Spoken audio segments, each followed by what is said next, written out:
पूर्णिया शहर के एफसीआई गोदाम के समीप 2 दिवसीय दुसाध महापंचायत सम्मेलन कार्यक्रम का आयोजन किया गया। आयोजित कार्यक्रम का शुभारंभ बिहार सरकार के कृषि मंत्री व बोध गया के विधायक कुमार सर्वजीत ने दीप प्रज्वलित कर किया। वहीं इस मौके पर देश के 6 राज्यों सहित नेपाल से भी दुसाध समाज के लोग के साथ हजारों की संख्या में लोग कार्यक्रम में शामिल हुए। कार्यक्रम में शामिल सभी अतिथियों को अंगवस्त्र व पुष्प गुच्छ देकर स्वागत किया गया।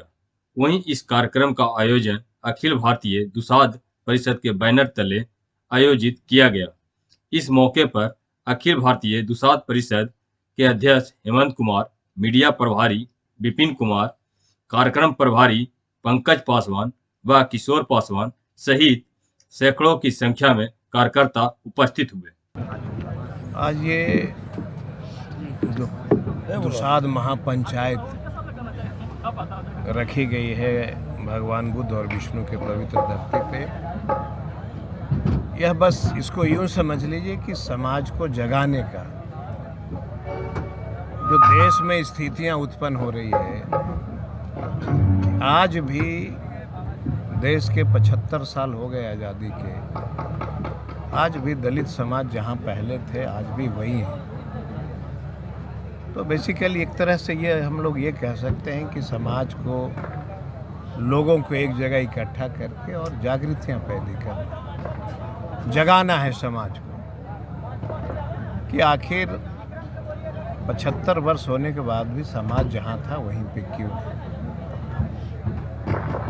और जो समस्या आ रही है रिजर्वेशन का, जो हमें रिजर्वेशन प्राप्त हुआ था, उसमें बड़े पैमाने पे साजिश के तहत जो है छेड़छाड़, एजेंसियों को जो है प्राइवेटेशन करना, उसमें रिजर्वेशन का प्रावधान नहीं लाना, तो एक देश की लड़ाई मैं समझता हूँ कि आने वाले समय में एक देश में भयंकर एक आंदोलन का रूप लेगा। कि जब प्रावधान था हमारा कि सरकारी नौकरियों में हमें रिजर्वेशन मिलना चाहिए, मिलता आया है, कभी प्रमोशन में रिजर्वेशन जो है समाप्त हो रही है, कभी बच्चों का रिजर्वेशन समाप्त हो रहे हैं, बहुत सारी समस्याएं हो रही हैं देश में। एक साथ सब बैठे हैं, इसमें कई माननीय पूर्व एमएलए हैं, कई अब जो हैं जगदीश बाबू, काफ़ी बिहार का नाम रोशन किया है, तो बहुत सारे, सुरेश पासवान जी पूर्व मंत्री हैं, बहुत सारे लोग बैठे हैं। ये समाज को जगाने का सिर्फ नाम दिया गया है कि भाई ये दुसाध महापंचायत है, लेकिन हम सभी दलित समाज को जगाने का, यहाँ से हम लोग प्रेरित करने का काम करेंगे और हम भी बराबरी में कैसे पहुँचे इसकी बात जो है लोग चर्चा में अपना रखेंगे। यही एक परिवार का सम्मेलन है, अनुसूचित जाति का एक परिवार है दुसाध, उसी के सम्मेलन है। और जैसा कि हमारे माननीय मंत्री जी बता रहे हैं, इसमें समाज को जागृत करना है।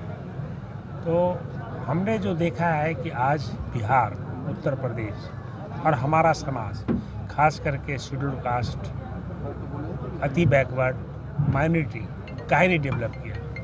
इसका एक ही कारण है कि बिहार में शिक्षा की स्थिति बिल्कुल सुधार नहीं हुआ। आप देखिए, आप आज हमारे बिहार में 42,000 प्राथमिक विद्यालय है, लोअर प्राथमिक विद्यालय 1 से 5 तक, और 5 से 8 तक कितना है 22,000, और माध्यमिक कितना है 2,026,600, और उसके आगे जाइए कॉलेज कितना है।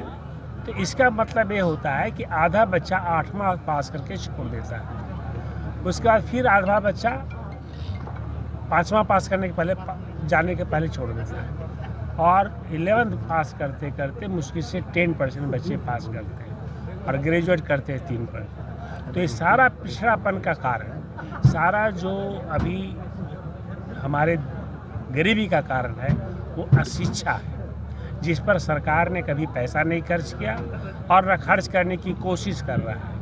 आप चले जाएं, मैं तो आया हूं बिहार में, बहुत सारे स्कूल में गए, टीचर है तो उसको आता नहीं है, और टीचर की भी कमी है। जहाँ पर 17 टीचर रहना चाहिए वहाँ पर 5 टीचर हैं, समझे कि नहीं। और ये बातें सारे मंत्रालयों को, सचिवों को दिमाग में ला दिया गया है, लेकिन बिहार में जब तक शिक्षा में सुधार नहीं होगा तब तक बिहार के सुधार नहीं होगी। इसलिए हम अपने समाज को, अपने परिवार को, एक अनुसूचित जाति का ये भी एक दूसरा एक परिवार है जिसके सामने हम आए हैं कि बताने कि देखो हम भी एक मजदूर के बच्चे हैं जो पढ़ करके देश का डायरेक्टर जनरल बने, हार्ट सर्जन बने और उस जगह तक पहुँचे। तो एक मजदूर का बच्चा तुम्हारे सामने है, हमें देखो और सोचो कि गरीबी कोई कारण नहीं होता। अगर तुम्हारी अच्छी शिक्षा हो जाएगी तुम्हारे परिवार भी ठीक हो जाएगा।